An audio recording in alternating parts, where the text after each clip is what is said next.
Hello दोस्तों, नमस्कार। दिन भर की बड़ी खबर आपको बताएंगे, जहां सबसे पहले बताएंगे पूरी दुनिया मोदी से प्यार करती है। जी हां, फोन पर प्रधानमंत्री नरेंद्र मोदी से डोनाल्ड ट्रंप ने कहा, जी हां, भारत को बता दिया अपना सच्चा दोस्त। और ये बातें डोनाल्ड ट्रंप के जीत के बाद हुई है। दोस्तों, प्रधानमंत्री नरेंद्र मोदी जी से खुलकर बातें हुई है ट्रंप की। पूरी वार्तालाप आपको बताएंगे। साथ ही साथ बताएंगे बांग्लादेश की पूर्व प्रधानमंत्री शेख हसीना ने भी डोनाल्ड ट्रंप को बधाई दी। वहीं आपको बताएंगे ट्रंप की जीत से बन गया एक और बहुत बड़ा इतिहास। कौन है उषा वेंस, जो बनेंगी पहली भारतीय मूल की सेकंड लेडी। जी हां, बताएंगे दोस्तों आंध्र प्रदेश का यह गांव डोनाल्ड ट्रंप की जीत का जश्न क्यों मना रहा है, क्या कारण है कि पूरा का पूरा कुनबा ही खुशी की लहर में डूब गया है। दोस्तों, तो वहीं एक बिग ब्रेकिंग खबर आपको बताएंगे। डोनाल्ड ट्रंप की जीत के बाद यूक्रेन के सेना प्रमुख ने रूसी क्षेत्रों से अपने सैनिकों को वापस बुला लिया है। क्या कहीं डोनाल्ड ट्रंप का ये प्लानिंग तो नहीं? तो वहीं दोस्तों बताएंगे चुनाव से पहले भारतीय जनता पार्टी ने बहुत बड़ी कार्रवाई कर दी है। सारी जानकारियां विस्तार से बताने वाले हैं, बस आप वीडियो के लास्ट तक बने रहिएगा। और खबरों में आगे बढ़ने से पहले अपने देश भारत का पुरजोर समर्थन करते हैं तो वीडियो को लाइक करके चैनल को सब्सक्राइब करके बेल आइकन दबा के कमेंट में जय हिंद अवश्य कहिएगा। बात करें पहली और सबसे बड़ी खबर की, जहां अमेरिका चुनाव की सबसे बड़ी जीत होने के बाद डोनाल्ड ट्रंप से प्रधानमंत्री नरेंद्र मोदी की हुई फोन पर बात, जहां पूरी दुनिया मोदी से करती है प्यार जैसा बयान दे दिया है डोनाल्ड ट्रंप ने। दोस्तों, और भारत को अपना सच्चा दोस्त बता दिया है। बता दें, अमेरिकी राष्ट्रपति चुनाव में शानदार जीत दर्ज करने वाले डोनाल्ड ट्रंप को प्रधानमंत्री नरेंद्र मोदी ने फोन पर बधाई दी। ट्रंप ने प्रधानमंत्री मोदी से बात की। इसी के साथ उन्होंने कहा कि चुनाव में जीत के बाद उन्होंने जिन पहले विश्व नेताओं से बात की उनमें से प्रधानमंत्री नरेंद्र मोदी एक है। ट्रंप के साथ हुई टेलीफोनिक बातचीत की जानकारी खुद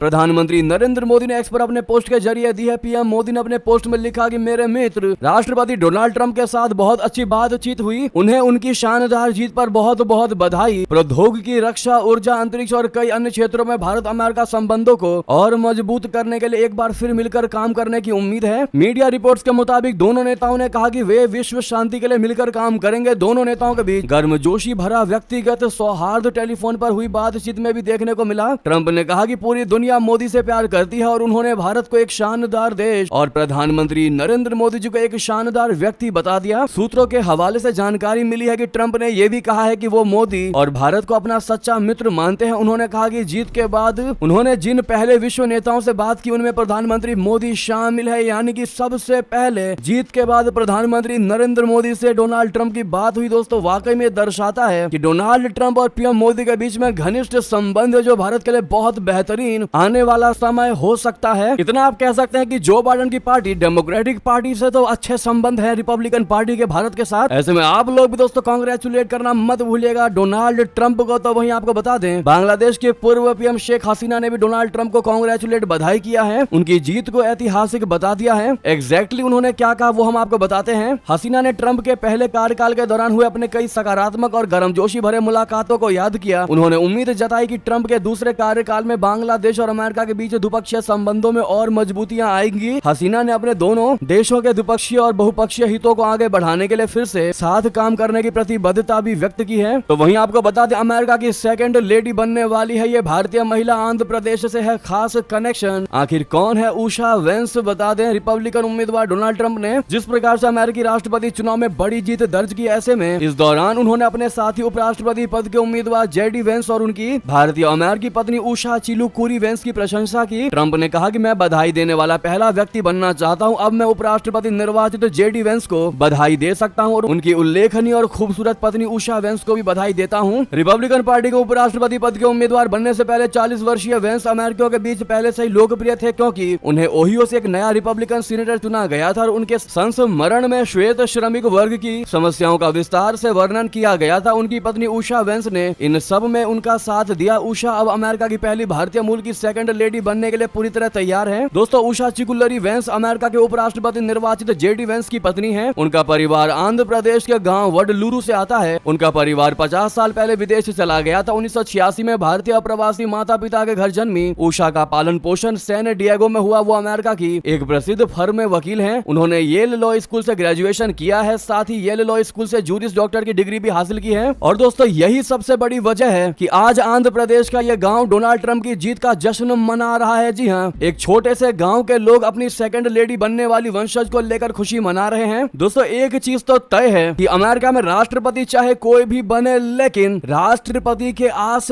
पास या राष्ट्रपति से थोड़े ही नीचे पद पर भारतीय जरूर होते हैं दोस्तों। आप यूं भी कह सकते हैं अगर कमला हैरिस भी जीती होती तो वो भी भारतीय ही होती और वो राष्ट्रपति बनती, लेकिन अगर डोनाल्ड ट्रंप भी जीते हैं तो उनके आस पास भी भारतीय ही हैं, जो कि भारत के लिए बड़े ही गर्व का मोमेंट है। इससे एक चीज तो साबित होता है कि बिना भारतीयों के सहारे अमेरिका की सरकार चल ही नहीं सकती, अमेरिका चल ही नहीं सकता। यानी भारतीयों का हर जगह बड़ा योगदान है। इस बात को अगर आप भी मानते हैं तो मेरा भारत महान कमेंट में जरूर कहिएगा। और अभी तक सामने लाइक का बटन को आपने नहीं दबाया है तो दोस्तों एक सेकंड भी आपको नहीं लगेगा, लेकिन हमें सपोर्ट मिलेगा तो आप लाइक का बटन दबा दीजिए। लेकिन आपको बता दें दोस्तों, कमला हैरिस की हार से अमेरिका को पहली महिला राष्ट्रपति मिलने का भी सपना टूट गया है। जी हाँ, पहली भारतीय मूल की राष्ट्रपति बनते बनते वो चूक गई है। लेकिन अगर वर्ल्ड वाइड बात करें तो पहली महिला राष्ट्रपति बनने का सपना टूट चुका है कमला हैरिस का, अमेरिका का। उनके नामांकन से हालांकि महिलाओं में उत्साह पैदा हुआ कि सार्वजनिक जीवन में उनके लिए ये द्वार बंद नहीं हुआ है। हैरिस के नाम कई अन्य पहली उपलब्धियां भी दर्ज हैं। वो सैन फ्रांसिस्को की डिस्ट्रिक्ट अटॉर्नी रह चुकी है। इस पद पर चुनी जाने वाली पहली महिला, पहली अफ्रीकी अमेरिकन, पहली भारतीय मूल की शख्स थी। जी हाँ दोस्तों, डोनाल्ड ट्रंप की जीत पर आपकी क्या राय होने वाली है और कमला हैरिस की हार पर आप क्या कहना चाहेंगे बताना बिल्कुल मत भूलिएगा दोस्तों। हम आपके एक एक कमेंट को रीड आउट करेंगे। लेकिन दोस्तों, कमला हैरिस की हार पर उनके गांव के लोग आज भी उम्मीद लगाए बैठे हैं और बयान दे रहे हैं कि हैरिस एक योद्धा है और वो लौटेगी जरूर। जी हाँ, कमला हैरिस के पैतृक गांव थुलासेंद्रमपुरम के लोगों ने बुधवार को ये बात कही है। जी हाँ, सुबह से ही वहाँ गांव के लोग टेलीविजन के आगे टकटकी लगाए बैठे थे और चुनाव परिणामों पर बारीकी से नजर रख रहे थे। कई लोगों ने तो मीडिया वेबसाइटों पर भी रुझान देखे। साथ ही साथ नेक्स्ट और बड़ी खबर बता दें, यूक्रेन के सेना प्रमुख ने रूसी क्षेत्रों से सैनिकों को बुला लिया वापस। यूक्रेनी सांसद का ये अब तक का सबसे बड़ा दावा दोस्तों। यूक्रेन के सेना प्रमुख ने रूसी क्षेत्र से सैनिकों को वापस बुलाने का निर्णय ले लिया है। इसकी पुष्टि एक यूक्रेनी सांसद मारियाना बेजुगलिया ने की है। ये कदम ऐसे समय में आया है जब रशिया और यूक्रेन के बीच तनाव लगातार बढ़ता जा रहा है। यूक्रेनी संसद के अनुसार सेना प्रमुख का ये निर्णय रणनीतिक दृष्टिकोण से लिया गया है। हालांकि इस पर अभी तक यूक्रेन की सरकार की ओर से कोई ऑफिशियल यानी औपचारिक बयान सामने नहीं आया है। यूक्रेन की सेना ने रूस के कुर्स्क क्षेत्र से अपने सैनिकों को वापस बुलाने का फैसला किया है। यूक्रेनी संसद की सदस्य मारियाना बेजुगलिया के अनुसार यूक्रेनी सेना के कमांडर इन चीफ अलेक्जेंडर सिरस्की इसकी तैयारी में जुट गए हैं। बेजुगलिया ने अपने टेलीग्राम चैनल पर इस बात को कहते हुए लिख दिया है कि सिरस्की ने कुर्स्क क्षेत्र में यूक्रेनी सैनिकों की संभावित वापसी के लिए धीरे धीरे तैयारी कर दिया है। दोस्तों, ऐसे में यह भी माना जा रहा है कि डोनाल्ड ट्रंप के जीत के बाद यूक्रेन के राष्ट्रपति ने यह बड़ा कदम उठाया है, क्योंकि डोनाल्ड ट्रंप ने वादा किया है कि मैं रशिया और यूक्रेन के युद्ध को समाप्त करवा कर ही रहूंगा। जी हाँ, साथ ही साथ आपको बता दें, बांग्लादेश में थम नहीं रहे हिंदुओं पर हमले। इस्कॉन मंदिर पर टिप्पणी के बाद मच गया इतना बवाल कि सेना को तैनात करना पड़ गया यूनुस को। जी हाँ, बांग्लादेश में सत्ता परिवर्तन के बाद से ही हिंदू समुदाय पर जारी हिंसा रुकने का नाम नहीं ले रही। देश के किसी न किसी कोने से उनके साथ हिंसा की खबरें आ ही जाती हैं। बुधवार को देश के दक्षिण पूर्वी बंदरगाह शहर चटगांव से भी एक ऐसी खबर सामने आई है जहां इस्कॉन मंदिर पर टिप्पणी के बाद हिंसा भड़क उठी। हिंसा को रोकने के लिए शहर के कुछ हिस्सों में सेना के नेतृत्व में संयुक्त बलों ने बुधवार को गश्त की। सेना के आने के बाद शहर में तनावपूर्ण शांति है। जानकारी के मुताबिक एक मुस्लिम दुकानदार ने इस्कॉन के खिलाफ अपने सोशल मीडिया पर आपत्तिजनक टिप्पणी के बाद हिंसा भड़क गई, जिसमें कई लोग घायल हो गए थे। अधिकारियों और प्रत्यक्षदर्शियों ने बताया कि व्यापारी उस्मान अली ने फेसबुक पर इस्कॉन को आतंकवादी समूह करार दिया था, जिसके बाद इलाके में तनाव व्याप्त हो गया था और हजारी गली क्षेत्र में रहने वाले हिंदू समुदाय ने इसके खिलाफ नाराजगी जताई थी। तो वहीं आपको बता दें, पाकिस्तान ने यूनाइटेड नेशन में फिर कश्मीर पर बोला झूठ तो भारत ने बजा दी उसकी बैंड। जी हां, संयुक्त राष्ट्र में पाकिस्तान बार बार कश्मीर मुद्दा उठाकर और झूठ फैलाकर इस वैश्विक मंच का दुरुपयोग कर रहा है। ऐसे में इस बार भारत ने जमकर पाकिस्तान की बैंड बजाई है। संयुक्त राष्ट्र के सामने भारत ने पाकिस्तान को यूनाइटेड नेशन के मंच का इस्तेमाल झूठ फैलाने के लिए करने पर जमकर खिंचाई की।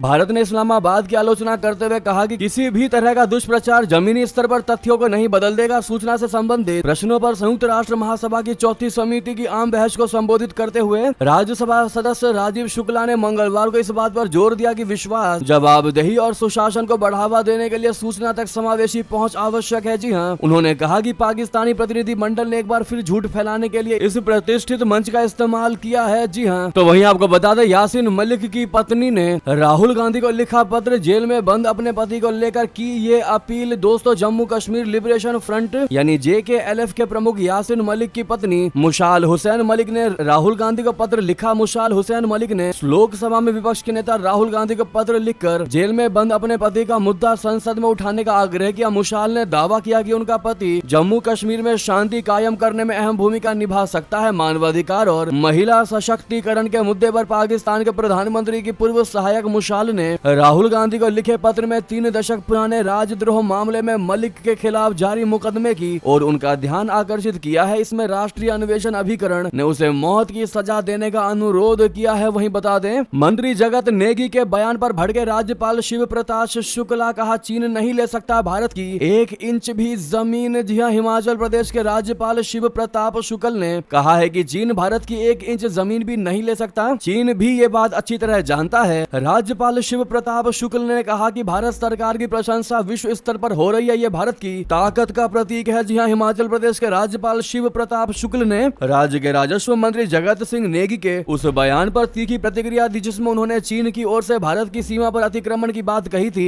ये पहली बार नहीं है जब राजस्व मंत्री जगत सिंह नेगी ने भारत की भूमि पर चीनी अतिक्रमण की बात कही हो। इससे पहले भी वो हिमाचल प्रदेश के सीमावर्ती जिला किन्नौर में चीन की ओर से ड्रोन गतिविधियों को लेकर भी बयान दे चुके हैं। जी हाँ, भारत की सीमा पर चीन का कोई अतिक्रमण नहीं है, चीन नहीं ले सकता भारत का 1 इंच भी जमीन, ये बात कही है दोस्तों राज्यपाल शिव प्रताप शुक्ल ने। अगर आप भी इनके बात से सहमत दिखाते हैं तो अपनी राय देना मत भूलिएगा। वहीं आपको बता दें, जम्मू कश्मीर विधानसभा में 370 वापस लाने का प्रस्ताव तो पास हो गया, लेकिन अब इसके बाद का क्या है प्रोसेस, क्या हो पाएगा 370 फिर से बहाल। आपको बता दें, आपने पिछली वीडियो में दोस्तों काफी ज्यादा कमेंट किया था कि कहीं 370 फिर से बहाल तो नहीं हो जाएगा। तो आपको बता दें दोस्तों आपके सवाल का जवाब। पहले आपको बता दें, जम्मू कश्मीर विधानसभा में बुधवार को पूर्ववर्ती राज्य के विशेष दर्जे की बहाली का प्रस्ताव पारित किया गया, जिसको लेकर सदन में भारी हंगामा हुआ। इस प्रस्ताव में केंद्र से जम्मू कश्मीर के निर्वाचित प्रतिनिधियों के साथ बातचीत कर विशेष दर्जे और संवैधानिक गारंटी को फिर से स्थापित करने की मांग की गई है। विधानसभा अध्यक्ष अब्दुल रहीम राठेर ने शोरगुल के बीच इस प्रस्ताव को ध्वनिमत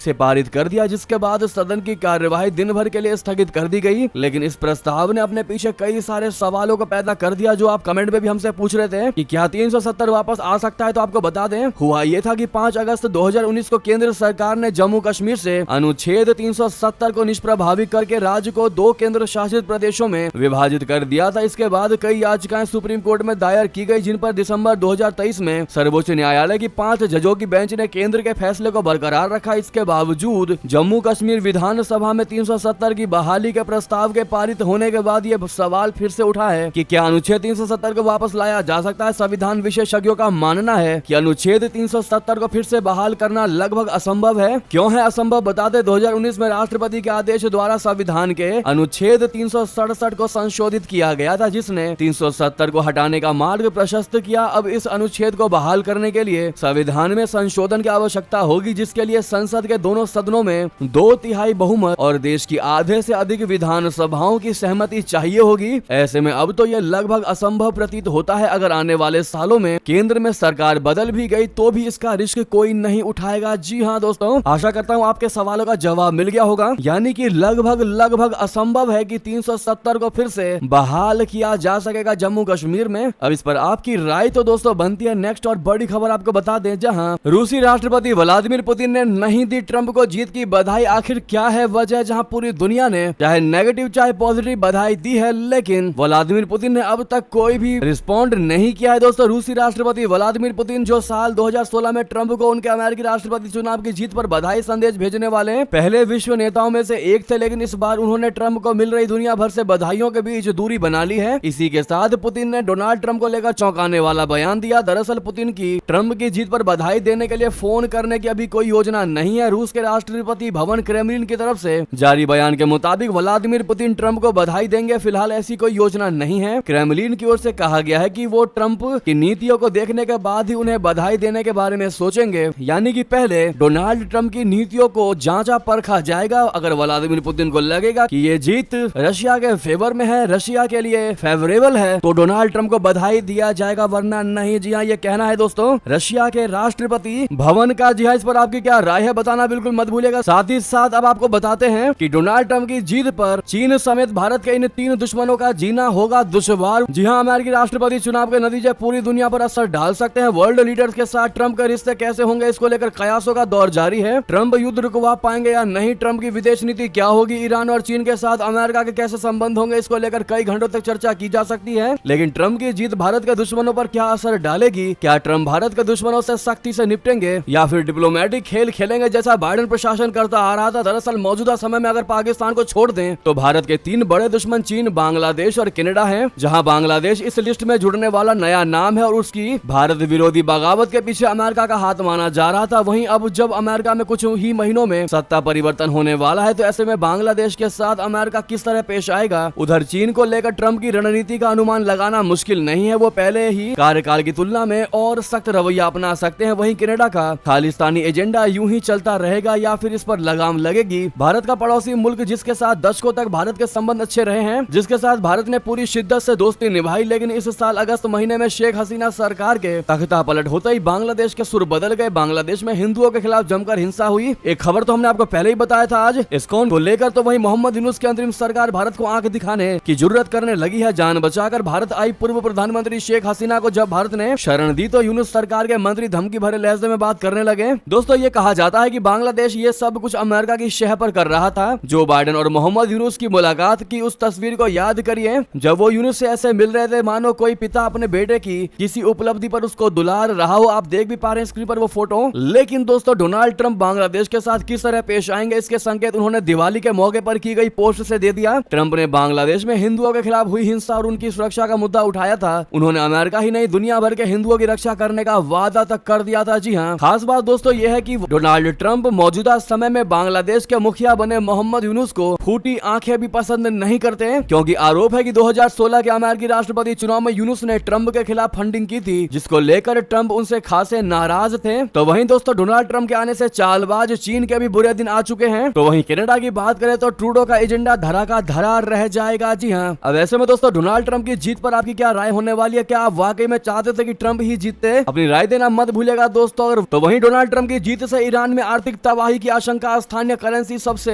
निचले स्तर पर पहुंच गई। जी हाँ, बुधवार को ईरान की मुद्रा रिकॉर्ड निचले स्तर पर पहुंच गई, क्योंकि डोनाल्ड ट्रंप ने अमेरिकी राष्ट्रपति के रूप में एक और कार्यकाल हासिल कर ली। तेहरान के व्यापारियों के अनुसार रियाल डॉलर के मुकाबले 7,03,000 पर कारोबार कर रहा था। ये इंसिडेंट ईरान के लिए नई चैलेंजेस लेकर आया है, जो पहले से ही मध्य पूर्व में चल रहे स्ट्रगल से जूझ रहा है। ईरान का केंद्रीय बैंक दर को अस्थिर करने के लिए अधिक विदेशी मुद्राएं जारी करके इसमें हस्तक्षेप की कोशिश कर सकता है। वहीं बता दें, आखिर दोस्तों, पूर्व राजनयिकों ने ट्रंप की जीत पर भारत को चेतावनी क्यों दे दी? कह दिया कि भारत को रिश्तों में उतार चढ़ाव के लिए तैयार रहना पड़ेगा। जी हाँ, अमेरिकी राष्ट्रपति चुनाव में डोनाल्ड ट्रंप की ऐतिहासिक जीत के बाद कई पूर्व भारतीय राजनयिकों ने बुधवार को इस बात पर सहमति जताई है कि भारत अमेरिका संबंध लगातार मजबूत होते रहेंगे। हालांकि उनमें से कुछ ने आगाह कर दिया है कि ट्रंप बहुत अप्रत्याशित है और नई दिल्ली को यह देखने के लिए इंतजार करना होगा कि वो आगे क्या क्या रुख अपनाते हैं। भारत के पूर्व राजदूतों ने यह भी कहा कि भारत को सावधानी पूर्वक और सचेत रहते हुए आगे बढ़ना चाहिए, भले ही हम संबंधों को मजबूत करने के लिए हर संभव प्रयास करें। उन्होंने कहा कि ये याद दिलाते हुए कि ट्रंप के लिए हमेशा ही अमेरिका पहले है। पूर्व दूत ने आगाह कर दिया कि ट्रंप आगे बढ़ेंगे और वही करेंगे जो उन्हें अमेरिका के हित के लिए सबसे अच्छा लगेगा, और नई दिल्ली को रिश्तों में उतार चढ़ाव के लिए तैयार रहना चाहिए, चाहे वो व्यापार हो या फिर अन्य मुद्दे हों। तो दोस्तों, वहीं आपको नेक्स्ट और बड़ी खबर बता दें, जहां भारत में हथियार बनाएगी अमेरिकी कंपनी सिग सॉयर। भारतीय सेना को मिलेंगी 73,000 असॉल्ट राइफलें। जी हाँ, अमेरिका की शस्त्र कंपनी सिग सॉयर भारत में भी हथियारों का निर्माण करेगी। इसके लिए उसने पुणे स्थित नीवे समूह के साथ समझौता किया है। इससे पहले भी अमेरिकी कंपनी सिग सॉयर भारतीय सेना के साथ 1,45,000 असॉल्ट राइफलों के अनुबंध कर चुकी है। जी हाँ, वही बता दें, नेपाल सुप्रीम कोर्ट ने भारत को दीर्घकालिक बिजली निर्यात समझौते का रास्ता कर दिया साफ। नेपाल के उच्चतम न्यायालय ने भारत के साथ बिजली के निर्यात के लिए हस्ताक्षरित समझौते को रद्द करने की मांग वाली एक रिट याचिका को खारिज कर दिया है। उच्चतम न्यायालय के मंगलवार को दिए गए फैसले के बाद नई दिल्ली के साथ नेपाल के दीर्घकालिक बिजली व्यापार का रास्ता साफ हो गया है। प्राधिकार के दुरुपयोग की जांच के लिए आयोग यानी CIAA के पूर्व प्रमुख सूर्यनाथ उपाध्याय द्वारा दायर रिट याचिका उस समझौते के खिलाफ थी, जिसके तहत नेपाल अगले 10 वर्षों के लिए भारत को 10,000 मेगावाट बिजली निर्यात करेगा। वहीं बता दें, कोलकाता के आरजी कर केस वाले मामले में बड़ी खबर, पीड़िता के पिता से केंद्रीय मंत्री अमित शाह जी ने फोन पर की बात, कहा मिलने के लिए बुलाया। जी हाँ, कोलकाता के आरजी कर मेडिकल कॉलेज एवं अस्पताल के पीड़िता के पिता ने बुधवार को बताया कि उन्होंने केंद्रीय गृह मंत्री अमित शाह से फोन पर बात की और उन्हें मिलने के लिए बुलाया है। पिता ने इस बारे में ज्यादा जानकारी नहीं दी, लेकिन बताया कि उनको जल्द ही मिलने के लिए बुलाया है। आरजी कर मेडिकल कॉलेज की पीड़िता के पिता ने पत्रकारों से बातचीत में जानकारी दी। तो वहीं आपको बता दें, चुनाव से पहले बीजेपी की बहुत बड़ी कार्रवाई, अपने उम्मीदवारों के खिलाफ निर्दलीय चुनाव लड़ने वाले 30 नेताओं को कर दिया निष्कासित। जी हाँ, भारतीय जनता पार्टी ने झारखंड में विभिन्न सीटों पर अपने प्रत्याशियों के खिलाफ निर्दलीय चुनाव लड़ने वाले 30 नेताओं को बीते मंगलवार को पार्टी से निष्कासित कर दिया। पार्टी ने एक बयान में ये जानकारी दी। भाजपा के सभी बागी नेताओं को 6 साल के लिए पार्टी से निष्कासित किया गया है। बयान में कहा गया है कि भाजपा की नीतियों का उल्लंघन उल्लंघन करके अधिकृत उम्मीदवारों के खिलाफ नामांकन दाखिल करने और चुनाव लड़ने के कारण 30 नेताओं को 6 साल के लिए पार्टी से निष्कासित कर दिया गया है। वहीं बता दें, कांग्रेस ने महाराष्ट्र को दे दी 5 चुनावी गारंटी, महिलाओं को 3000 रुपए महीने, किसानों का कर्ज माफ और भी बहुत कुछ। दोस्तों, महाराष्ट्र चुनाव के लिए कांग्रेस ने 5 प्रमुख गारंटी की घोषणा की, जिनमें महिलाओं और किसानों को खास लाभ दिया गया। गारंटी कांग्रेस के द्वारा दी गई है। कांग्रेस नेता राहुल गांधी ने इसे पार्टी के घोषणा पत्र का हिस्सा बताते हुए जनता को संबोधित किया। शिवसेना यूबीटी वाली ने भी अपनी ओर से कुछ गारंटी का ऐलान किया है, जिसमें राज्य की जनता को आर्थिक राहत देने का वादा किया गया है। तो वहीं बता दें, लखनऊ में छठ को लेकर अवकाश घोषित, आज बंद रहेंगे सभी सरकारी और निजी संस्थान। जी हाँ, छठ का पर्व बिहार, झारखंड सहित देश के कई राज्यों में मनाया जा रहा है। इसी बीच उत्तर प्रदेश की राजधानी लखनऊ में भी छठ पूजा को लेकर छुट्टी घोषित कर दी गई है। राजधानी में गुरुवार को सभी निजी संस्थान, सरकारी दफ्तर बंद रहेंगे। इसको लेकर आदेश जारी कर दिया गया है। आदेश में कहा गया है कि 7 नवंबर को छठ के उपलक्ष्य में सरकारी और प्राइवेट दफ्तर बंद रहेंगे। यह आदेश डीएम सूर्यपाल गंगार की तरफ से दिया गया है। दोस्तों, ऐसे में आप अगर हमारे सवाल का जवाब दे सके तो बहुत अच्छा होगा।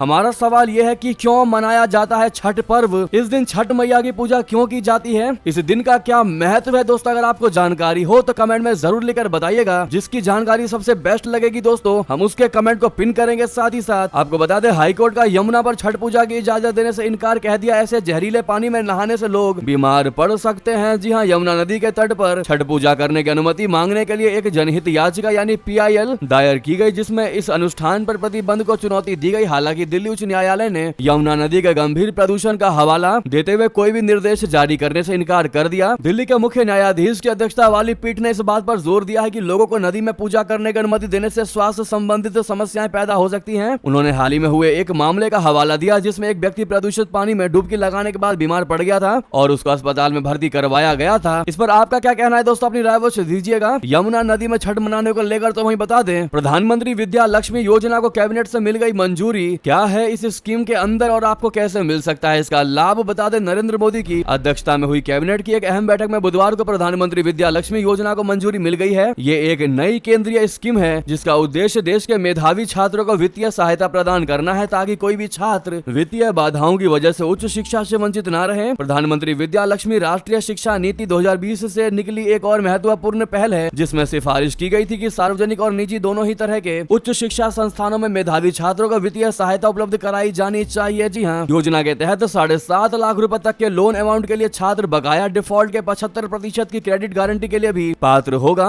यानी 10 लाख रुपए तक के लोन पर मिलेगी 3% ब्याज की छूट। हर साल 1 लाख छात्रों को मिलेगा इसका लाभ। ये उन छात्रों को प्राथमिकता दी जाएगी जो सरकारी संस्थानों से हैं और जिन्होंने टेक्निकल या प्रोफेशनल कोर्स का ऑप्शन चुना है। और भी कोई सवाल हो दोस्तों आपके तो कमेंट में जरूर पूछिएगा। हम नेक्स्ट खबर में आपको जानकारी देंगे, नेक्स्ट वीडियो में जानकारी देंगे। लेकिन दोस्तों, जाते जाते आपसे हमारा मेन सवाल ये है कि क्या अब हमें खबरें जो है वो फेस के साथ देनी चाहिए या ऐसा ही ठीक है? बताना मत भूलिएगा आप लोग। मिलते हैं अगली खबर में दोस्तों, लेकिन वीडियो को लाइक करके, चैनल को सब्सक्राइब करके, बेल आइकन दबा के जय हिंद कहते हुए वीडियो को शेयर कर दीजिएगा दोस्तों, भाइयों में, साथियों में, रिश्तेदारों में, व्हाट्सएप, फेसबुक, ट्विटर पर। यहाँ तक बने रहने के लिए सभी का बहुत बहुत धन्यवाद।